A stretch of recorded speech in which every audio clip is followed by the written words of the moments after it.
Bom dia, crianças. Hora de organizar o que estudamos. Então, nós vamos ver um pouquinho do que nós estudamos na aula anterior. Leiam com a professora o esquema a seguir. Esse esquema que nós vamos ler é um mapa conceitual, certo? Então, bem aqui tem poema. Na aula anterior, nós estudamos um poema, ou seja, nós fizemos a leitura de um poema, Sopa de Letrinha. Então, vamos ver como é que se organiza o poema. Eu expliquei para vocês lá na Sopa de Letrinhas que o poema ele faz parte de um gênero textual, ele também é um texto e ele é formado por estrofes, né? Cada estrofe é formada por versos, então cada linha da estrofe é um verso. E ele também pode ter rimas, né? Nós lendo lá o poema, nós encontramos algumas rimas. Nesse Tecendo Saberes, diz assim: no poema, as letrinhas da sopa foram formando palavras doidinhas. Então, eu acho que vocês lembram dessas palavras doidinhas que foram floquitoflora, xistogovita, burprônia e visquismosa. Então, essas palavras elas são meio esquisitas. Às vezes encontramos bichos com nomes bem diferentes. Também, veja alguns exemplos. Então, vamos olhar bem aqui as imagens desses bichos. Será que vocês já conhecem esses bichos? Já viram esses bichos na realidade? Estão eles aqui, né? Então, eles são bichos um pouco estranhos para nós. Por quê? Para mim, eu acho que ele seja estranho, porque ele não é aqui do habitat da região em que eu moro, né? Então, aqui diz assim, pronunciando essa palavra aqui, que ela é uma palavra, é um nome científico, né? A gente pronuncia lemur, ai. Este lemur de pelos negros e olhos esbugalhados vive em árvores da floresta de Madagascar. Então, de acordo com o que está dizendo aqui, esse bicho, ele vive, não é nem tão perto da gente, né? Ele vive na floresta de Madagascar. E tem hábitos noturnos, quer dizer, ele vive mais andando à noite. As ações que ele pratica são ações que ele pratica à noite, né? Porque ele é noturno. O ai possui um dedo maior que os demais, que é usado para caçar larvas nos buracos das árvores, né? Então, esse bicho, observem bem ele, né? Ele é um animal que ele vive em uma floresta, na floresta de Madagascar. Os animais, muitas vezes, eles podem entrar em extinção, certo? Aí o aluno pergunta, mas como é que um animal ele entra em extinção? O que é extinção? O que significa a palavra extinção? Então, extinção é, por exemplo, em uma floresta existe uma variedade de animais, né? Onde as espécies, elas são habitat de lá. Mas aí o homem vai e derruba a floresta e queima. Então, esses animais, ou eles fogem, ou eles vão embora, ou eles morrem. Então, isso aí é quando o animal entra em extinção, certo? Porque a gente sabe que o homem, ele desmata a floresta, ele queima a floresta. E nesse negócio de desmatar e de queimar é que os animais, a maioria deles vão entrando em extinção. Continuando aí, tem aqui a salamandra, né? A salamandra axodó. Com nome que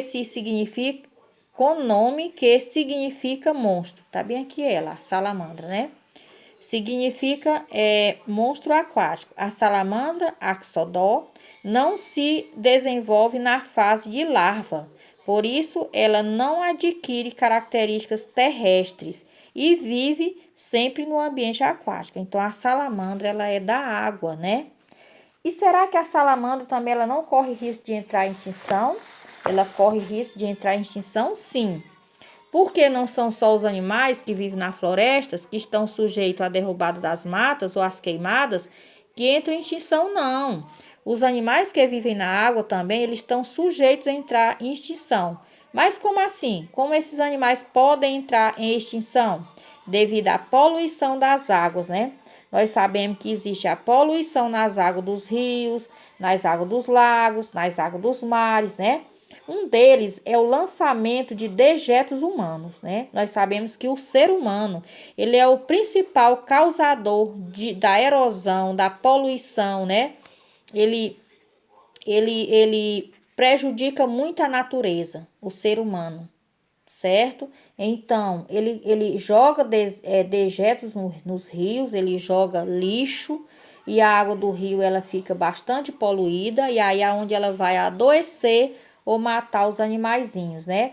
Existe também os dejetos industriais, né? Que a indústria ela joga veneno, né? A lavagem dos produtos da fábrica, a lavagem das máquinas, ela desce diretamente para a água dos rios, dos mares, dos lagos, e ela causa um envenenamento na água. Existe também os agrotóxicos que é colocado nas lavouras, o fertilizante. Então, isso aí também ele ajuda a poluir a água, porque quando chove, a chuva ela lava, né, o veneno que é colocado na lavoura para matar as pragas, e aí esse veneno ele vai diretamente para as águas dos rios, e essa água ela se torna envenenada, e daí ela vai prejudicar a vida dos seres vivos aquáticos, certo?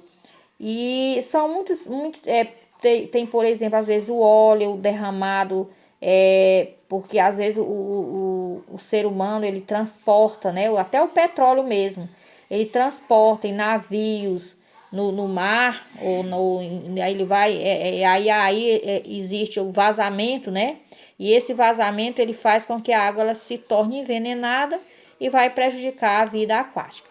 Então, é importante que a gente preste bem atenção na vida do ser vivo, né? Ter cuidado para evitar poluir a água, né? A água ela é um líquido precioso que ela não pode ser poluída, e o homem não pensa nisso. O homem muitas vezes ele causa a destruição da natureza, poluindo as águas dos rios, dos lagos e dos mares.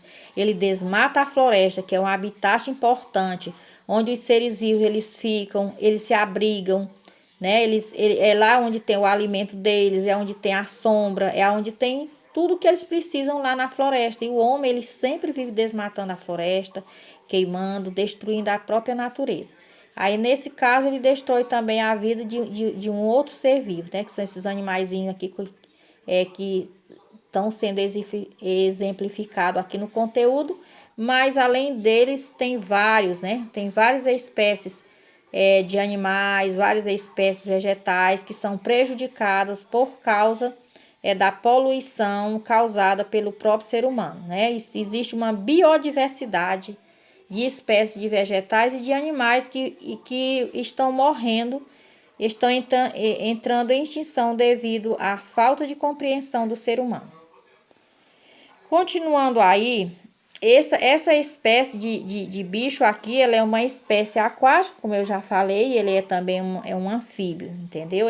Aí, falando nesses animaizinhos, eu gravei, ou seja, eu pesquisei 2 videozinhos no YouTube, né? Um falando desse Lemur ai, né? Só que ele fala em outra língua, mas de qualquer forma vocês vão observar o animal. Ele fica todo o tempo se movimentando na floresta, procurando alimento e aquela coisa. Então vocês vão observar ele no videozinho. E esse vídeo vai ficar no grupo. Tem esse aqui também que eu procurei, pesquisei também. Esse aqui, esse aquático aqui, né? Esse anfíbio. Aí vocês vão observar também esse animalzinho, porque ele até ele é, como se diz, traduzido na nossa língua. Então, vocês vão entender melhor sobre a vida desse animalzinho aqui, né? Aí, esse aqui, não, ele vai falar estrangeiro, vocês não vão entender a língua, mas o idioma, mas vocês vão ver, pelo menos ver melhor, né? Como é que é esse animal. E esse aqui, além de vocês observarem o movimento dele, como ele faz o movimento no corpo, como ele fica se comportando na água, vocês também vão ainda ouvir como é que ele vai falar desse animal, porque é no nosso idioma, né? Continuando aí, nós temos aqui. Será que só os nomes é que são estranhos? O que você achou das imagens desses bichos? Por quê? Você já conhecia algum desses animais? Então, essa resposta de vocês aqui é uma resposta pessoal. Vocês vão pedir um adulto que ajudem a vocês a escrever uma historinha sobre essas perguntas aqui. Vocês estão vendo que aqui são algumas perguntas em uma pergunta só. Então, vocês vão pedir a ajuda de um adulto para responder contando uma história de acordo com a realidade de vocês, do que pergunta aqui, vocês vão escrever tipo um textozinho, uma historiazinha, para poder realizar a atividade, né? Então, boa atividade, boa sorte. Espero que vocês tenham entendido o assunto. Como eu falei, um tipo um resumo do que a gente estudou na aula anterior, não é? Então, eu estou só relembrando, passando mais algumas informações e boa sorte nos estudos.